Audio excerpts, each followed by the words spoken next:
नमस्कार दोस्तों, मैं श्याम आप सभी का आर्ट ऑफ इंडिया में स्वागत करता हूं। आज हम बात करेंगे 2024 लोकसभा इलेक्शन के बारे में।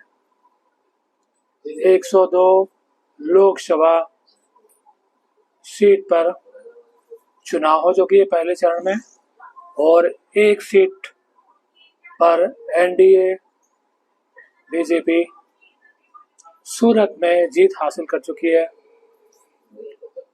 जहां विपक्ष के सारे नेताओं ने नाम वापस ले लिया। वहीं कांग्रेस के जो लीडर थे उनकी नामांकन रद्द हो गई, तो निर्विरोध यहाँ एनडीए सरकार जीत चुकी है।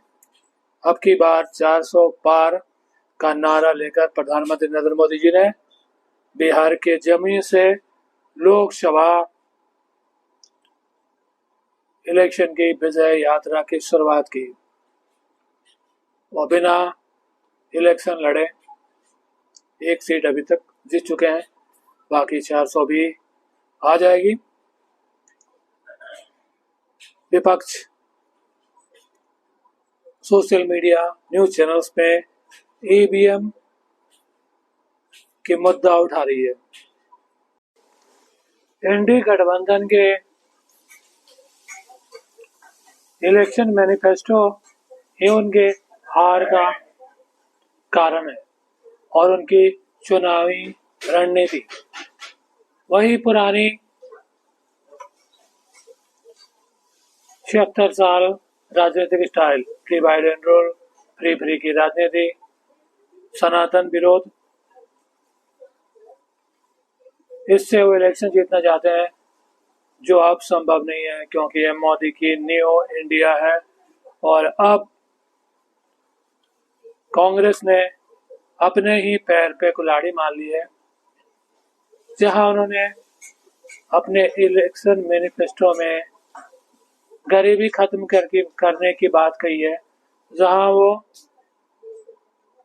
प्रॉपर्टी को रीडिस्ट्रीब्यूट करेंगे। जिसके पास ज्यादा प्रॉपर्टी होगा, पैसा होगा, उससे लेकर गरीबों को दे देंगे। लेकिन उन्होंने से सही से क्लैरिफाई नहीं किया।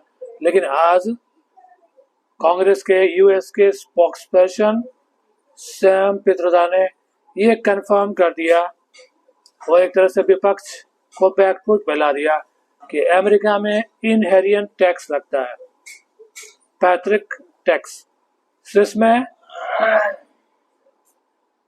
लोग उससे भी एक कदम आगे चले गए हैं। अब कांग्रेस का कहना है कि वो इनहेरिटेंस टैक्स लगाएगी, माता पिता से मिलने वाली विरासत पर भी टैक्स लगाएगी।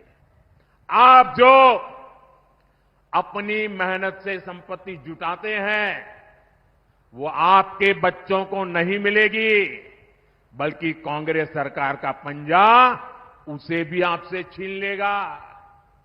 यानी कांग्रेस का मंत्र है कांग्रेस की लूट।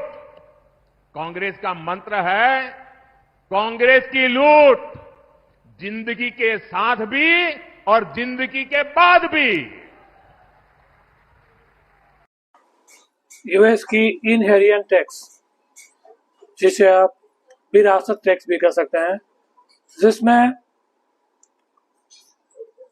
जो प्रॉपर्टी का ओनर है वो सिर्फ 45% ही अपने बच्चों को दे पाएगा, बाकी 55% सरकार की हो जाएगी। तो इस तरीके से कांग्रेस चुटकियों में गरीबी खत्म करना चाहती है हिंदुस्तान से, यानी अमीरों से पैसा लेकर गरीबों में बांट देगी। यानी आपने जो कड़ी मेहनत करके जिंदगी में कमाई है, उसकी आधी कमाई सरकार ले लेगी।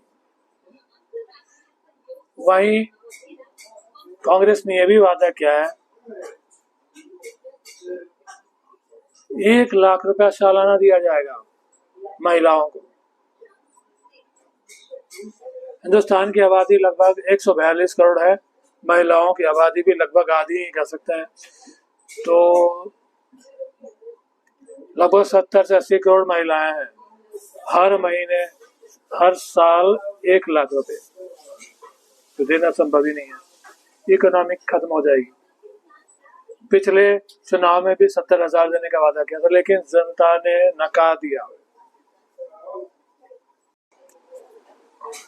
अब सवाल ये उठता है कि 80 लाख लोगों को हर साल 1 लाख रुपए देने के लिए पैसे कहां से आएंगे?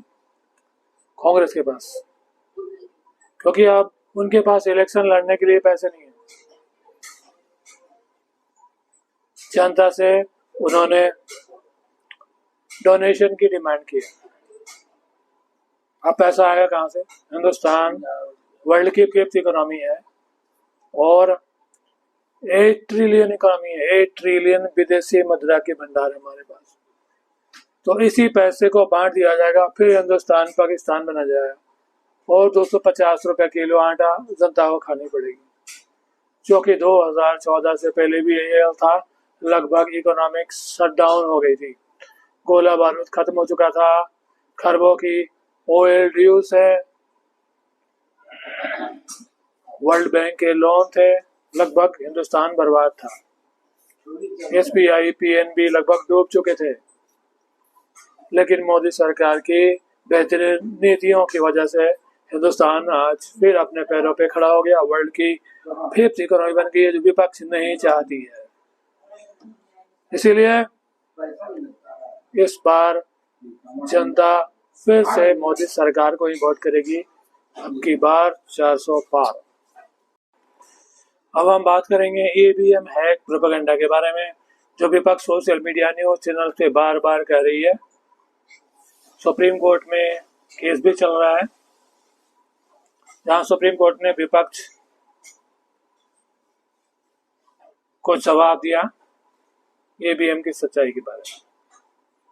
EVM सबसे सुरक्षित है, इसे हैक करना पॉसिबल ही नहीं है।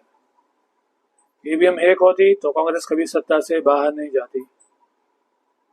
सबसे पहले EVM हैक कांग्रेस ही कर ली थी। तो सच्चाई यह है कि EVM हैक नहीं हुआ है।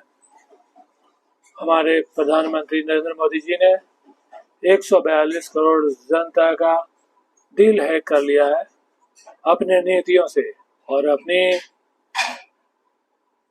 ईमानदारी और जनता की सेवा करके।